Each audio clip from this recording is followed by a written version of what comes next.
What's up, guys? Welcome back for our final round of Rebuttal on Cinefix. It is the championship round, that's right. We've got a prop to prove it. Whoever wins today will not take home this cup because it's property of Cinefix, but they can keep it on their desk until As inconvenient as that might be. As inconvenient as it might be, until our next Cinefix war of some sort. And if you win, don't let me catch you using this as a pin cup. I'm gonna drink wine out of it.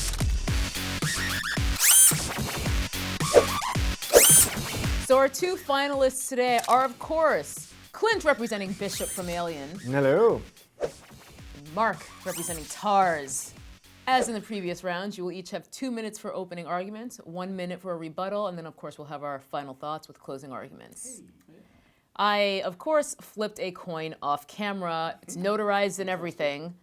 Mark is going first. Well, first up, we got Bishop and TARS here.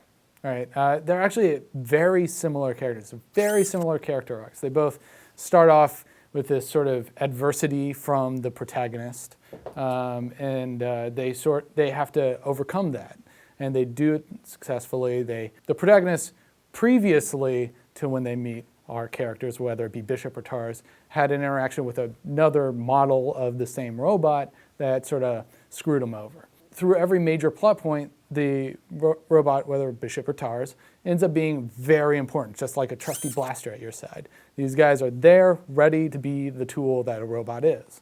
And in the end, they both, and this is spoilers, they're both destroyed and then reactivated, rebuilt. Now, TARS goes on to further assist our main character and accompany him on further adventures, is completely rebuilt, is good with that.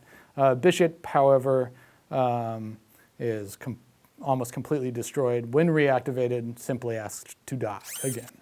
Now, this brings up an interesting point when you think about Bishop's recovery and rebuild. In Alien 3, we can't ignore Alien 3 in this, however much everybody wants to. But Weyland-Yutani retrieves him, so this implies that not only does he have a tracking beacon in him, but possibly his motivations were not what he portrayed them to be to Ripley. Clint, you have 2 minutes, starting now. The whole first part of your argument is literally exactly the same as the whole first part of mine. Good job. They're the same robot. They're 100% the same. You're absolutely right. Their character arc, everything is exactly the same, on down to earning back the trust of a human, which I think is super impressive and important for both of these robots. So TARS and Bishop are both incredibly effective. They're loyal service bots. They know their role. They genuinely want to fulfill that role, right? So with all that in mind, let me talk about robots in general for just a second. If you go back and look at all the stories about man creating artificial life, like all the way back to Frankenstein, all the way back to Fritz Lang's Metropolis, even looking forward to movies coming out this year, like Age of Ultron, like Chappie is another one. These are stories about man trying to create his equal in some way. Like our fascination with robots, I would argue, comes from the conflict inherent in that pursuit, to breathe life into something, to give it a soul, to give it a consciousness, to create something in their own image is to stand next to God himself. And that's a dangerous proposition for our species. We're uncomfortable with the idea. Just look at the pop culture around it. 9.9 out of 10 times, it's a story about the repercussions of doing just that. So now, Bishop and TARS, like I said, they're both great examples of man bringing technology up to his equal. Like I said, they're very similar. But the reason that Bishop is better than TARS, the reason that Bishop deserves this cup is very simple. It even sounds weird to say it out loud, but it's very simple. Bishop looks like us. That's it. All of the reasons I've been arguing this whole tournament, all of the reasons you said and I said both starting here, they apply to TARS as much as they do to Bishop. But then think about man's whole fascination with creating something in our own image, getting as close to godliness as possible. The simple fact that Bishop looks and acts like we do means that we did it. We created our own companion this time. Bishop and TARS, very similar. They both know their roles, but do they know when to slow their roles? Begin. So, setting aside our narcissistic concerns, Bishop, right, he looks human, and he generally talks human, but I think it's more TARS that is more human. His personality, his traits, everything like that. I mean, you can even break it down to the 3 laws of robotics that Bishop is ingrained with, that TARS is not. Bishop is ingrained with these 3 laws of robotics that prevent him from going ash. However, TARS is only ingrained with this sense of empathy, honesty, humor, and most importantly, he's ingrained with a Marine's list of rules of engagement, which are very malleable. They can be changed, but that is what gives him sort of this empathy that I think is more human than Bishop's, I could kill you, but I'm programmed not to. More malleable. Could kill you. Look, malleable is a super good word. I like that one a lot. Won't do it. Not gonna do it. All right, 1 minute for rebuttal. Begin. I completely disagree with your point in that TARS' personality is that much more human than Bishop's. Bishop is programmed to emulate a whole range of human emotions, all of those emotions you listed, so that he can be a companion on these long trips with the Marines and not make them feel uncomfortable with a weird shiny monolith staring at them and talking to them. The thing that I'm talking about is like the pinnacle of robots, right? The point at which all subsequent models of robots start to degrade. Like Bishop is, again, he's the sweet spot robot. He really is, because he looks like us. He's not past that tipping point where they become, self-aware and doing their own thing. Like, he knows who he is. He's the ideal robot that every scientist ever who wanted to make a robot had in mind to start with. Sweet spot robot. I said it 3 times in 3 different arguments. I love saying it. Final thoughts. The bell curve of robots. All right, Mark. Final thoughts on why TARS deserves the cup. Here's the thing. I think Bishop, right?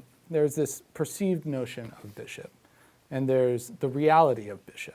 So the perceived notion of Bishop is that he's this perfect penultimate robot that... Pinnacle, not penultimate. He's not second to last. Thank you. Pinnacle of a robot that is ingrained with these 3 rules of robotics. He actually earns the trust of Ripley. It's a feat that is very hard. No human even really has gained that, other than there's one cat that she trusts, right? But here's the thing, is that he was retrieved by Weyland-Yutani out of a scrap heap, right? And this scrap heap, there's no reason for them to go there other than he has a tracking beacon and he has information they need. Now, what's the information that they need? And what's the information that they present is the fact that Ripley has an alien growing inside of her. This really brings into question everything he has ever said to gain trust. All right, so he's got these 3 rules of robotics, right? That's a robot may not injure a human being or through inaction allow a human being to come into harm. We see him directly violate that law in the first act of Aliens, when he refuses to carry a gun when they know they're going into a dangerous situation, and that ends up getting a lot of people killed. He must obey orders except when in conflict with the first rule. What are his orders? Are they to retrieve an alien specimen, in which case that is directly in conflict with rule number 1 because he's creating a war machine that's going to go out and kill.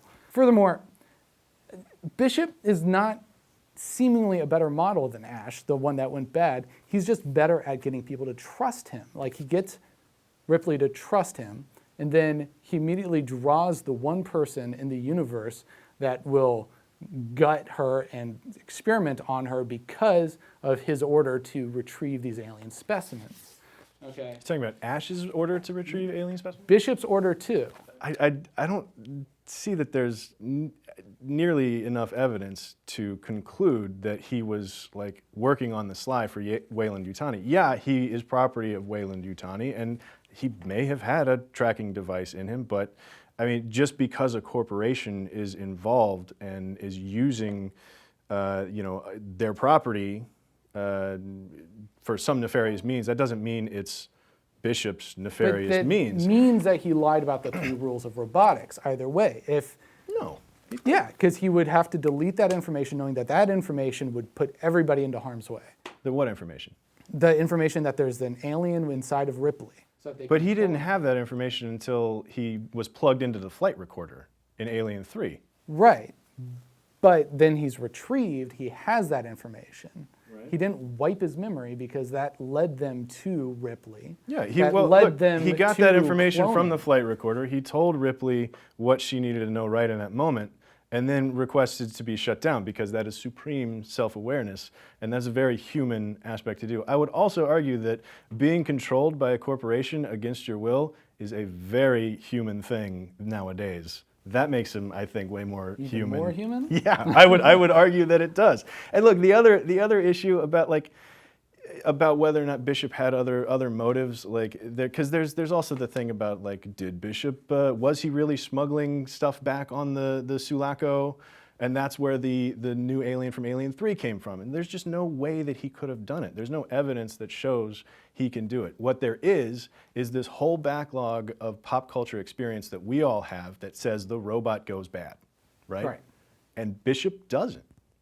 There's not enough evidence to conclusively say well, the robot went bad and he put everybody in danger, because he didn't. When he gets off of the dropship, when they get back to the Sulaco in Aliens, and Ripley tells him, "Good job," and they shake hands, you can see how genuinely moved he is by that gesture.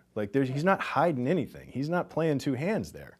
Even if he gets ripped in half by the alien queen. Even if he's not hiding anything, he's still lying about the 3 rules of robotics, because he directly violates every single one. Here's the other thing that I would say, just in terms of his relationship to Weyland-Yutani. I would argue that a shadowy corporation creating something like Bishop, something that I firmly believe is the pinnacle of robotics, is a miracle. It's this weird, it's a spark of life in the darkness that I would argue is just as equivalent and miraculous as just life itself. Then would you say that TARS, just because he doesn't look like you, would then be less human? If you're trying to get me to admit to being racist somehow, I'm not biting on that. So let us know in the comments, we need an answer. Who is bringing home this robot pimp chalice? So let us know. There will be one comment below from Cinefix saying Bishop wins, and there will be another one saying that TARS wins. You vote, you decide. Whichever I hate Ryan Seacrest so much. I couldn't read I hate Ryan Seacrest for making me do that. Whichever comment you agree with, give it a thumbs up, and whoever has the most thumbs up on their comment, that's who's taking this back to their cubicle, baby.